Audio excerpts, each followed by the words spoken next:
ஆன்மீக சொந்தங்கள் அனைவருக்கும் அன்பான காலை வணக்கம். நாம நம்மளுடைய சேனல்ல தொடர்ந்து நிறைய சுவாரஸ்யமான ஆன்மீகம் சார்ந்த தகவல்களை தாங்க பார்த்துட்டு வந்துட்டே இருக்கோம்.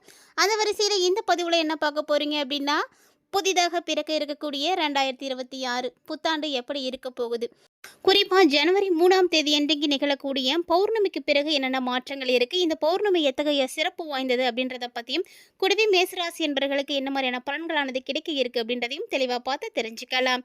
வீடியோக்குள்ள போறதுக்கு முன்னாடி நீங்க இன்னும் நம்ம சேனலை சப்ஸ்கிரைப் பண்ணாம இருக்கீங்க அப்படின்னா மறக்காம சேனலை சப்ஸ்கிரைப் பண்ணிக்கோங்க. கூடவே பக்கத்துல இருக்கிற பெல் சிம்பளையும் கிளிக் பண்ணிக்கோங்க. அப்பதான் நாங்க போடக்கூடிய வீடியோக்கள் எல்லாமே உங்களுக்கு நோட்டிபிகேஷன் உடனுக்குடன் வந்தடையும், நீங்களும் பார்த்து பயன்பெறலாம். வாங்க வீடியோக்குள்ள போகலாம். 2026ஆம் ஆண்டுக்கான பௌர்ணமி ஜனவரி 3ஆம் தேதி, தமிழ் மாதம் பார்த்தீங்கன்னா மார்கழி 19 சனிக்கிழமை அன்னைக்கு வந்திருக்கு. பௌர்ணமி அப்படிங்கிறது ரொம்ப ரொம்ப சக்தி வாய்ந்த நாள். நிலவு அதாவது முழு நிலவு நாளாக இந்த நாளை வந்து சொல்லுவாங்க. சந்திரன் முழு ஒளிக்கதிர்களும் பூமியில் பாயக்கூடிய நாள்னு சொல்லலாம். இந்த நாளில் பக்தியோட ஆன்மீக வழிபாட்டில் நீங்கள் ஈடுபட்டீங்க அப்படின்னா, சந்திரனால் ஏற்படக்கூடிய தோஷங்கள் பிரச்சனைகள் எல்லாமே வந்து நீங்கும் அப்படின்றது தான் ஐதீகம். அதனால தான் பௌர்ணமி அன்னைக்கு வழிபாடுகள் வந்து செய்கிறது. அதே போல் பௌர்ணமி அன்னைக்கு செய்யக்கூடிய எல்லா விதமான பிரார்த்தனைகளும் உடனடியாக வந்து நிறைவேறும், உடனடியாக பலன் தரும் அப்படின்ற நம்பிக்கையும் இன்னமும் இருக்குது. ஸோ இந்த காலகட்டங்களில் 2026ஆம் ஆண்டில் வரக்கூடிய பௌர்ணமி வழிபாட்டு நாள் அப்படின்றது ஜனவரி 3ஆம் தேதி வந்திருக்கு. ஸோ ரொம்பவே சக்தி வாய்ந்த இந்த நாளில் என்ன மாதிரியான வழிபாடுகள் செய்தால் நல்லது நடக்கும் அப்படின்றதும், என்னென்ன வழிபாடுகள் செய்யலாம் அப்படின்றதையும் பார்க்கலாம். பௌர்ணமி அப்படிங்கிறது எல்லா விரத நாட்கள்லேயும் ஒரு சிறப்பு வாய்ந்த சக்தி வாய்ந்த விரத நாள்னு சொல்லலாம். இந்த நாளில் பார்த்தீங்கன்னா சிவபெருமானை மட்டும் வழிபாடு செய்கிறது இல்லாமல் அம்மன், குலதெய்வம், சத்தியநாராயணன் இந்த மாதிரி நிறைய கடவுள்களையும் தெய்வங்களையும் நீங்கள் வழிபாடுகள் செய்யலாம். ஸோ இவங்களுடைய அருள் கிடைக்கிறதும் ரொம்ப நல்லது. ஸோ இவங்களுடைய அருள் கிடைக்கிறதுனால பௌர்ணமி வழிபாடு நீங்கள் செய்யறதுனால தீய சக்திகள் இருந்தால் எல்லாம் நீங்கி செல்வ செழிப்புகள் கிடைக்கும். திருமண பாக்கியம் இருக்கக்கூடியவங்களுக்கு, அதாவது மாங்கல்ய பலம் அதிகரிக்கும், மன அமைதி கிடைக்கும். இது மட்டும் இல்லாமல் நோய்கள் நீங்கி பல்வேறு விதமான நன்மைகள் தரக்கூடிய ஒரு அற்புதமான சக்தி வாய்ந்த நாள் தான் இந்த பௌர்ணமி நாள். இந்த பௌர்ணமி தினத்தில் நிறைய பேர் வந்து விளக்கு பூஜை வந்து செய்வாங்க. ஸோ விளக்கு பூஜை செய்து நீங்கள் லலிதா சகஸ்கரநாமம் பாராயணம் செஞ்சு குலதெய்வத்துக்கு பொங்கல் வைத்து வழிபாடு செய்கிறதெல்லாம் பார்த்தீங்கன்னா அளவில்லாத நன்மைகளை கொடுக்கும். ஸோ கண்டிப்பாக பௌர்ணமி வழிபாடுகள் வந்து செய்யுங்க. இது வந்து சாதாரண நாட்களை விட இந்த பௌர்ணமி நாளில் போய் நீங்கள் வழிபாடு செய்யும் பொழுது தான் தெய்வ தரிசனத்துக்கான சக்தி அதிகமாக இருக்கும். ஸோ மந்திரங்களை அந்த நாளில் பாராயணம் செய்யும் பொழுதும் பூஜைகள் செய்யும் பொழுதும் நீங்கள் பல்வேறு விதமான பலன்களை வந்து அடைவீங்க. பௌர்ணமியில் பகல் முழுக்க விரதம் இருந்து மாலையில் வழிபாடு செய்து சந்திரனை வந்து தரிசனம் செய்ததுக்கு அப்புறமா விரதத்தை வந்து நிறைவு செய்வாங்க. ஸோ இது மாதிரி செய்கிறதுனால தெய்வீக அருள் கிடைக்கிறது மட்டும் இல்லாமல் நீங்கள் என்ன விஷயத்தை நினச்சி வேண்டுதல் வைக்கிறீங்களோ அதை சந்திர பகவானுடைய அருளாசியோட சீக்கிரமாகவே வந்து நடக்கும் அப்படின்னு சொல்கிறது உண்டு. ஸோ பௌர்ணமி நாளில் இதெல்லாம் தாண்டி பார்த்தீங்கன்னா எல்லாரும் செய்யக்கூடிய விஷயம்னா திருவண்ணாமலையில் கிரிவலம் போகிறது தான். இது வந்து இன்னும் வந்து சிறப்பான ஒரு விஷயம். ஏன்னா மலை கோவில்களில் கிரிவலம் வர்றது தான் ரொம்ப நல்லது. பாவங்கள் நீங்கி கர்ம வினைகள் நீங்கி நமக்கு நல்ல ஒரு பலன் கிடைக்கும். ஸோ பௌர்ணமி நாளில் கிரிவலம் வந்து போகிறது அப்படின்றது சாதாரண நாட்களில் போகக்கூடிய கிரிவலத்தை விட சிறப்பான ஒரு பலன்களை கொடுக்கும். அதனால தான் இந்த பௌர்ணமியில் நிறைய பேர் பார்த்திங்கன்னா கிரிவலம் போகிறாங்க. ஏன்னா இந்த இடத்துல நிறைய சித்தர்கள் வாழ்வாங்கன்னு சொல்கிறது, சித்தர்களுடைய உலகம் அப்படின்னு திருவண்ணாமலையை சொல்கிறது உண்டு. நம்ம போகும்பொழுது சித்தர்களுக்குரிய மந்திரங்களை பாராயணம் செய்யும் பொழுது அவங்களுடைய தரிசனம் கிடைக்கும், அவங்களுடைய ஆசைகள் கிடைக்கும். ஸோ இந்த ஆண்டு பிறக்கக்கூடிய இந்த அற்புதமான பௌர்ணமி பார்த்திங்கன்னா ஜனவரி 3ஆம் தேதி சனிக்கிழமை அன்னைக்கு வந்திருக்கு. கண்டிப்பாக எல்லாருமே வந்து வழிபாடுகள் செய்து அதற்குரிய பலன்களை எல்லாமே வந்து பெறுங்க.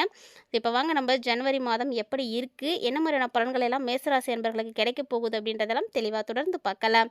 பொதுவாக ஒவ்வொரு மாதத்தில் ஏற்படக்கூடிய பலன்களுமே அந்த மாதத்தில் இருக்கக்கூடிய கிரக அமைப்புகளுக்கு ஏற்ப வந்து மாற்றம் அடையும்னு சொல்லுவாங்க. ஸோ அந்த வரிசையில் பார்த்தீங்கன்னா பிறக்க இருக்கக்கூடிய புத்தாண்டு ஜனவரி மாத ராசி பலன் பொறுத்த வரைக்கும் ரொம்ப சிறப்பான ஒரு பலன்களை கொடுக்கக்கூடிய வகையில் இருக்குதுன்னு சொல்லலாம். ஏன்னா இந்த நாளில் மேசராசி அன்பர்களுடைய பயணங்கள் வந்து சாத்தியமாகறதுக்கு வாய்ப்புகள் நிறைய இருக்குங்க. அதாவது பயணங்கள் அப்படின்னு பார்த்தீங்கன்னா பல இடங்களுக்கு போகிற மாதிரியும் நிறைய அழகான இடங்களை உருவாக்கி கொடுக்குற மாதிரியும் இருக்கும்.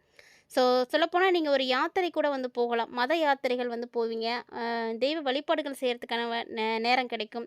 வேலையில் மாற்றங்கள் வந்து ஏற்படும். ஸோ இந்த மாதிரி நிறைய விஷயங்கள் வந்து இந்த ஜனவரியில் உங்களுக்கு நடக்கும். வேலை செய்யக்கூடியவங்களாம் ஒரு பரபரப்பான ஒரு நிலையில் வந்து இருப்பீங்க. ஸோ அடிக்கடி பயணம் போகிறதுக்கான வாய்ப்புகள் இந்த ஜனவரி மாதம் உங்களுக்கு உண்டு. அதாவது உங்களுடைய கடின உழைப்பு பார்த்தீங்கன்னா அதிகரிக்க ஆரம்பிக்கும். ஸோ முன்னாடி நீங்கள் வேலை செஞ்சதை விட இப்போ இன்னும் வந்து கூடுதலாக வேலை செய்கிறதுக்கான ஒரு நேரம் வந்திருக்கு. தொழிலதிபர்களாக இருக்கீங்க அப்படின்னா உங்களுக்கும் அப்படி தான் நிறைய மீட்டிங்ஸ் இருக்கும், நிறைய கமிட்மெண்ட்ஸ் கிடைக்கும், வெளிநாடு போகிறது, இந்த மாதிரி பயணங்கள் அப்படின்றது கண்டிப்பாக மேசராசிக்காரங்களுக்கு இந்த ஜனவரியில் அதிகமாகவே இருக்குங்க. நிறைய வணிக பயணங்கள் போவீங்க. ஸோ உங்களுடைய வேலை சார்ந்த விஷயங்களுக்காக எல்லா இடங்களுக்கும் சுற்றி தெரியக்கூடிய ஒரு தருணமாக இருக்குது. அதோடு இந்த காலகட்டங்களில் மேசராசி என்பர்கள் பார்த்தீங்கன்னா ஒரு பொசிஷனில் இருக்கீங்க, உங்களுக்கு கீழே வேலை செய்யக்கூடியவங்களாம் இருக்காங்க அப்படின்னா அவங்கக்கிட்ட இருந்து இப்போ உங்களுக்கு ஃபுல் சப்போர்ட் கிடைக்கும். ஸோ அவங்களுடைய ஒத்துழைப்பு இல்லாமல் உங்களுடைய வேலை சிறப்பாக நடக்காது. ஒரு நிறுவனத்தினுடைய தலைவராக நீங்கள் இருந்தீங்க அப்படின்னா கூட அங்கே வேலை செய்யக்கூடியவங்களுடைய ஒத்துழைப்பு இல்லாமல் உங்கள் நிறுவனம் பிரபலம் அடையாது, நல்ல ஒரு விஷயங்களை கொடுக்க முடியாது. ஆனால் இப்போ பார்த்தீங்கன்னா எல்லாத்துடைய சப்போர்ட் இருக்கிறதுனால ரொம்ப சிறப்பான ஒரு முன்னேற்றத்தை பார்ப்பீங்க. அது மட்டும் இல்லாமல் உங்களுடைய குழந்தைகள் பற்றிய கவலைகள் உங்களுக்கு இப்போ தீர ஆரம்பிக்கும். ஸோ மேசராசியை உடையவங்க குழந்தைங்க இருக்காங்க உங்களுக்கு அப்படின்னா, பிள்ளைங்க இருக்காங்கன்னா அவங்கள பற்றின கவலைகள் உங்களுக்கு எதுவுமே இருக்கவே இருக்காது. ஸோ அவங்களுடைய நிலைகளை பற்றியோ அவங்களுடைய வாழ்க்கை முறையை பற்றியோ கவலைகளோடு இருக்கீங்க அப்படின்னா அந்த கவலை எல்லாமே நிச்சயமாக நீங்கிடும். ஸோ உங்களை ஒரு சில நேரங்களில் அந்த கவலைகள் தொந்தரவு செய்யக்கூடிய வகையிலையும் இருந்துட்டு இருந்திருக்கலாம். ஆனால் அதுக்கான வாய்ப்புகள்லாம் இருந்தது. ஸோ இனி மாற்றம் இருக்கும். இந்த காலகட்டத்தில் இந்த ஜனவரி மாதத்தில் அதுவும் பிற்பாதியில் பௌர்ணமிக்கு அப்புறமா பார்த்தீங்கன்னா கண்டிப்பாக உங்களுடைய திருமண உறவுகளை வலுப்படுத்துறதுக்கு நல்ல சூழ்நிலைகள் கிடைக்கும். ஸோ வாழ்க்கை துணை வழியில் உங்களுக்கு நல்ல ஆதாயம் கிடைக்கும். அதே நேரத்தில் முதல் பாதியில் பிரச்சனைகளானது உங்களுக்கு இருக்கும். ஸோ முதல்ல கொஞ்சம் பிரச்சனைகளை சந்தித்தாலுமே கூட பிற்பாதி நல்லா இருக்கும். அப்படின்றதுனால அந்த பிரச்சனைகளை பெருசாக்காமல் சரி பண்ணிக்கோங்க. அதே போல் இந்த ஜனவரி மாதம் காதல் உறவுகளுக்கெல்லாம் கொஞ்சம் பலவீனமாக இருக்கும். ஸோ காதல் விஷயங்கள்லாம் கொஞ்சம் எச்சரிக்கையாக தான் இருக்கணும். ஏன்னா காதல் வாழ்க்கையாக இருந்தாலும் சரி, திருமண வாழ்க்கையாக இருந்தாலும் சரி, சரியான புரிதல் இல்லை அப்படின்ற பட்சத்தில் கண்டிப்பாக அந்த உறவுகளில் நிறைய சிக்கல்கள் இருக்கும். ஸோ அந்த மாதிரி தான் மேசராசிக்காரங்களுக்கு இந்த காலகட்டங்கள்லையும். ஏன்னா புரிதல் உங்களுக்கு இல்லாமல் இருக்கிறதுனால உறவுகளில் நிறைய சிக்கல்களை நீங்கள் பார்ப்பீங்க. கல்வி பயிலக்கூடிய மாணவர்கள் எப்படி இருப்பாங்க அப்படின்னா, நீங்கள் படிக்கிறதுக்கு கொஞ்சம் கஷ்டமாக இருக்கிற மாதிரி இருக்கும். ஏன்னா நீங்கள் கஷ்டப்பட்டு படித்தா மட்டும்தான் நல்ல மார்க் எடுக்க முடியும். இந்த காலகட்டங்களில் ஒரு கடினமான சவால்களை எல்லாம் எதிர்கொள்வீங்க. ஆனால் உயர்கல்வி பயிலக்கூடியவங்களுக்கெல்லாம் எந்த பிரச்சனையும் இருக்காதுங்க. உங்களுடைய பாடத்தில் நீங்கள் என்ன பாடத்தை தேர்வு பண்ணி படிக்கிறீங்களோ அதில் நீங்கள் உங்களுடைய திறமைகளை எல்லாம் வெளிப்படுத்தி திறமையான மாணவன் அப்படின்ற மாதிரி பேர் எடுக்கிறதுக்கும் நிறைய வெற்றி வாய்ப்புகளை பெறத்துக்கான வாய்ப்புகள் இருக்குது. ஸோ உயர்கல்வியை படிக்கக்கூடிய மேசராசிக்காரங்களுக்கெல்லாம் எந்த பிரச்சனையும் கிடையாது. அதையும் கீழ்மட்டத்தில் இருக்கக்கூடியவர்களுக்கு தான் கொஞ்சம் பிரச்சனை இருக்குது. ஏன்னா நிறைய சவால்களை நீங்கள் எதிர்கொள்ளணும். நீங்கள் நினைக்கக்கூடிய இலக்கை அடையணும் அப்படிங்கும் பொழுது ஒரு சில சவால்களை எதிர்கொள்கிற மாதிரி தான் இருக்கும். ஸோ கல்வி பயிலக்கூடிய மாணவர்கள் இந்த காலகட்டங்களில் கொஞ்சம் கவனமாகவே இருக்கணும். அதே நேரம் ஆரோக்கியம் அப்படின்னு எடுத்து பார்க்கும் பொழுது இந்த ஜனவரி பௌர்ணமிக்கு பிறகு 3ஆம் தேதிக்கு அப்புறமா ஒரு மிதமான ஒரு சூழ்நிலைகள் உங்களுக்கு இருக்கும்.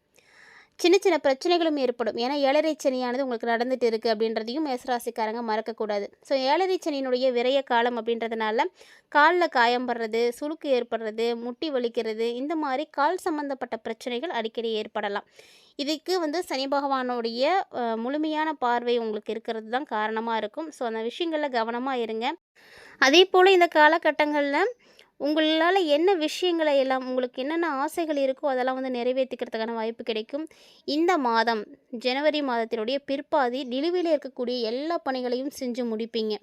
ஸோ இதனால் பார்த்தீங்கன்னா உங்களுக்கு ரொம்ப நல்ல விஷயங்கள்லாம் நடக்கும். எந்த வேலையும் பெண்டிங்கில் வச்சுருக்கவே மாட்டீங்க. இவ்வளோ நாளாக இருந்திருந்தாலுமே கூட இப்போ எல்லாத்தையுமே சரி செய்துடுவீங்க. இந்த நேரத்தை பொறுத்த வரைக்கும் உங்களுடைய உடல் வெப்பநிலை அதிகரிக்கிறதுக்கான வாய்ப்புகள் நிறையவே இருக்குது. ஸோ உடல் ரீதியான பிரச்சனைகள் ஏற்படும் அப்படின்றதுனால நீங்கள் தான் உங்களுடைய உடம்பை ஒழுங்காக பார்த்துக்கணும். ஆரோக்கியம் சிறப்பாக இருக்கணும் அப்படின்னா கண்டிப்பாக நீங்கள் முழு அக்கறை எடுத்துக்கோங்க. ஏன்னா ஆரோக்கியம் நல்லா இருந்தால் மட்டும்தான் நம்மளால் எல்லா விஷயங்களையும் செய்யவே முடியும். ஏற்கனவே ஏழரை சனியானது நடக்குது அப்படிங்கும் பொழுது பொருளாதார ரீதியாக பிரச்சனைகள் இல்லாமல் இருக்கலாம். ஆனால் ஆரோக்கிய ரீதியான பிரச்சனைகள் கண்டிப்பாக இருக்கும். அதே நேரம் இந்த காலகட்டத்தில் மேசராசிக்காரங்க உணவு விஷயத்தில் ரொம்ப எச்சரிக்கையாக இருக்கணும். சீரான உணவு எடுத்துக்கோங்க. ஏன்னா பித்தத்தன்மை அதிகரிக்கிறத நீங்கள் தடுக்கணும். எந்த பிரச்சனையாக இருந்தாலுமே அதை தவிர்க்கிறதுக்கு நிறைய விஷயங்கள் இருக்குது. ஸோ ஏராளமான திரவியங்கள வந்து குடிக்கிறதுலலாம் நீங்க கவனமா இருக்கணும். தேவையில்லாத குடிப்பழக்கங்களை எல்லாம் வந்து நிறுத்துறது ரொம்ப நல்லது. இல்லன்னா சளி, இருமல், காய்ச்சல் இது மாதிரியான பிரச்சனைகள்ல கூட நீங்க வந்து பாதிப்படையலாம். ஸோ உங்களுடைய ஆரோக்கியத்தில முழுக்க முழுக்க நீங்க இந்த காலகட்டங்கள்ல கவனம் எடுத்துக்கோங்க.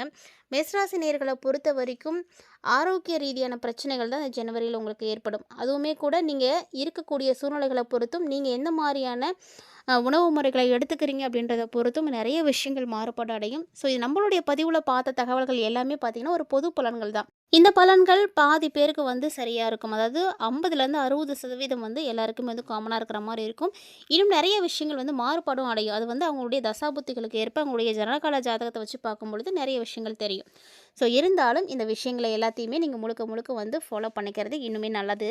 இந்த காலகட்டங்கள்ல இந்த பௌர்ணமிக்கு பிறகு உங்களுக்கு மாற்றங்கள் வந்து நல்லா இருக்கணும், பிரச்சனைகள் எதுவும் ஏற்படாம இருக்கணும் அப்படின்னா, மேசராசிக்காரங்க செய்யக்கூடிய எளிமையான ஒரு வழிபாடு என்ன அப்படின்னா, ஒவ்வொரு நாளுமே காலையில எழுந்த உடனே நீங்க சூரிய கடவுளுக்கு வந்து நமஸ்காரம் பண்ணிட்டு, வழிபாடுகள் செய்துட்டு, அதுக்கப்புறம் உங்களுடைய அன்றாட வேலைகள வந்து செய்யறது ரொம்ப சிறப்பான ஒரு பலன்கள கொடுக்கும். கண்டிப்பா வந்து முயற்சி பண்ணி பாருங்க. இந்த மாரி எளிமையான பரிகாரங்கள நீங்க செய்யும் பொழுது, அந்தந்த மாதத்துல ஏற்படக்கூடிய கிரக தோஷங்கள் உங்களுக்கு வந்து எந்த பாதிப்புகளும் கொடுக்காது. இந்த பதிவுல நிறைய தகவல்கள மேசராசி அன்பர்கள் பார்த்துருப்பீங்கன்னு நினைக்கிறேன். பௌர்ணமிய பத்தின நிறைய விஷயங்களையும் தெரிஞ்சுட்டு இருப்பீங்க. வீடியோ உங்களுக்கு பிடிச்சிருந்தது அப்படின்னா, லைக் பண்ணுங்க, ஷேர் பண்ணுங்க, மறக்காம கமெண்ட் பண்ணுங்க. இது மட்டும் இல்லாம, இது போல இன்னுமே நிறைய இன்ட்ரெஸ்டிங்கான தகவல்கள் நம்மளுடைய சேனல்ல தினந்தோறுமே நம்ம பதிவேற்றம் செய்துட்டு இருக்கோம். ஸோ அதையும் தொடர்ந்து பார்த்து பயன்பெறுங்க.